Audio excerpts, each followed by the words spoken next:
Hi, today we're going to be talking about oppositional defiant disorder, otherwise known as ODD.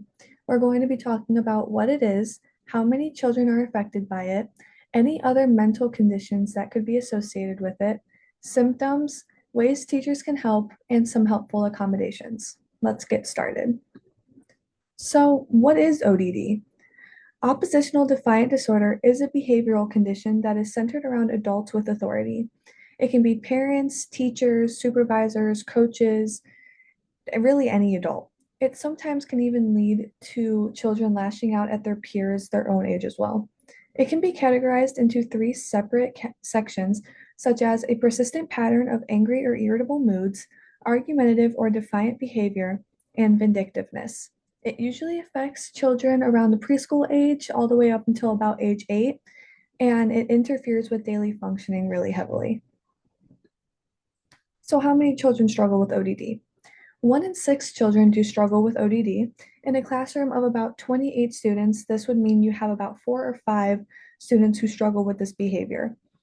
This can be a really challenging concept or really challenging thing to go through having this many children struggle with ODD, especially if the teacher does not know what it is or how to help it. And it makes schooling a lot tougher for these kids who struggle with it. It is typical for children to go through a stage of defiant behavior, but once it continues on after early childhood is over, ODD is something that should be thought about and considered. It affects anywhere from 1% to 16% of school-age children and is more prevalent in boys than girls in the school system. So, now we're going to talk about any other mental illness conditions that could be present with ODD. It is typical that a student dealing with ODD would have another mental condition associated with it. Some conditions include ADHD, OCD, learning differences or disabilities, mood disorders such as depression, and impulse control disorders, which include things like kleptomania or intermittent explosive disorder. Using ADHD as an example, having both ODD and ADHD could be an insanely hard thing to have to go through. Maybe the child has a hard time focusing or sitting still in the classroom, and the teacher repeatedly tells them to stop it or to focus in a negative manner. It can cause an outburst of anger due to the child's ODD because they can't control the fact that they can't sit still or they can't focus easily. And it becomes a huge mess, not only for the student, but also for the teacher, parents, any other like third parties or whoever else might be involved. It just becomes a really like messy and difficult thing to try to solve. Now we're going to talk about some symptoms of ODD. Some symptoms may seem just like ordinary defiant like actions from a child who's transitioning from early childhood all the way to middle childhood. But as I stated previously, once these symptoms continue to carry on after like early childhood, it's not just regular developmental changes. These symptoms that should make you question ODD include frequent temper tantrums, excessive arguments with adults, always questioning or refusing to follow the rules. They speak harshly to others and become easily annoyed by others. Now we're going to talk about some accommodations that could be made. So there are many accommodations that can be made for students struggling with ODD. These are some tactics to help make classroom management run a little bit smoother. You can set them closer to the teacher, which avoids disrupting other students and also can help calm down situations or outbursts more easily without disrupting the entire class or the flow of the classroom. You can give them more breaks when they start to feel overwhelmed, either with classwork or with other people. They can go to like the calming corner or the quiet corner and just relax and calm their bodies and their minds. You can also give them more time to complete their assignments so they don't feel unreasonable pressure, which could lead to another outburst. You can also allow them to go consult or talk with a school counselor whenever they feel these urges or like needs to like get this out and maybe promote it in a healthy manner rather than a negative attention control seeking manner. Visiting the school nurse or having a plan with the school nurse about any other medications, about any other conditions that may be there. Having an IEP if there are any learning disabilities, which can help like the learning process moves smoother and it may not cause as many disruptions because they are getting the extra help that they need. You can enforce a tactic called give respect to earn respect, which means if the child will learn to give respect to the teacher, they will earn respect back from the teacher. Can kind of lower the chance of a power struggle between the two, and also giving praise when their response to things is positive. So rather than them lashing out when they don't get their way, if they have a positive response, it can kind of start lowering the chance of them having these outbursts or these big control power struggle problems. Now we're going to watch two accommodation videos.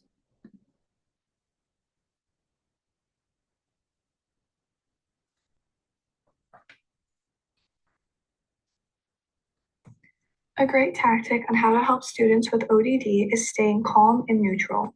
According to 6 ways to help students with ODD, being calm and consistent with students dealing with ODD is one of the best ways to help them. Rather than reacting with anger when a student with ODD acts out in the class, remain calm with a neutral tone. A child dealing with ODD will oftentimes get excited and think it's funny that they caused an adult to react in such a manner. It is recommended to try and use a positive tone and neutral body language so you don't accidentally escalate the situation. Being consistent with word choice is also a major help. Using a set of words like take a break or not right now can help a student know to either go to a calming corner or use a fidget to help relax their bodies and their minds. Saying things like stop it or no does not give students that option to relax their minds or bodies, which can lead to outbursts if they do not get their way. Now we're going to move on to a second one.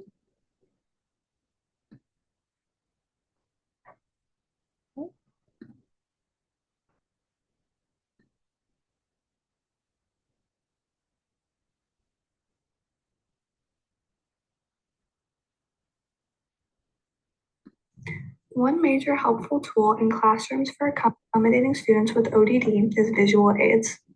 According to Teaching Exceptional Kinders, for students with ODD, which stands for oppositional defiant disorder, visual aids are a major help within the classroom. They help reduce these negative interactions with children who do unfortunately struggle with ODD. Visual aids firstly reduce the need for verbal interaction. This is mainly for students who argue and look for control and attention. This gives the teacher an opportunity to redirect the student without a power struggle occurring or drawing attention to the situation that's happening. No amount of discussion will change the child's mind, unfortunately, so using a visual aid helps move the situation on smoothly without drawing attention to the student's behavior. Students also usually see visuals as set in stone, so they don't try to change them or manipulate the situation. The visual cannot argue with the student, but the teacher can. It's easier for them to listen to visuals rather than an adult. So now that we watched some more accommodation videos, we are going to move on to ways teachers can help. You may be wondering just how teachers can help with a disruptive behavior condition like ODD. The truth is there are many different ways. Some of these ways would include of having a set list of rules and go through them every day with the child. This helps ensure that they know the rules, they understand the rules, and they know what's expected of them in the classroom, and it can kind of help lower the chance of an outburst or a behavior issue. Also, ensure to be sensitive to self-esteem issues because these children could be going through something where they talk down on themselves or they feel negatively about themselves because they do struggle with these outbursts or getting angry by their peers or adults in the room. You can also avoid asking for difficult tasks to be completed in front of their classmates because this can lead to embarrassment if they can't perform the task or they can't solve it in front of the class, which then can lead to another disruptive behavior or an outburst that just kind of messes up the whole flow of the classroom. Also, having a plan to handle these serious behavior issues also really helps not only the teacher, but also the student because it just helps get the situation over as fast and as calmly as you can, which helps the flow of the classroom just keep moving forward and also helps the student like figure out that the way that they're acting is not okay and that you are there to help them and you are in their corner, but you're not going to allow them to continue acting this way. These are my references, and hopefully my presentation helped you learn a bit more about ODD and how to handle it within your classroom. Thank you so much.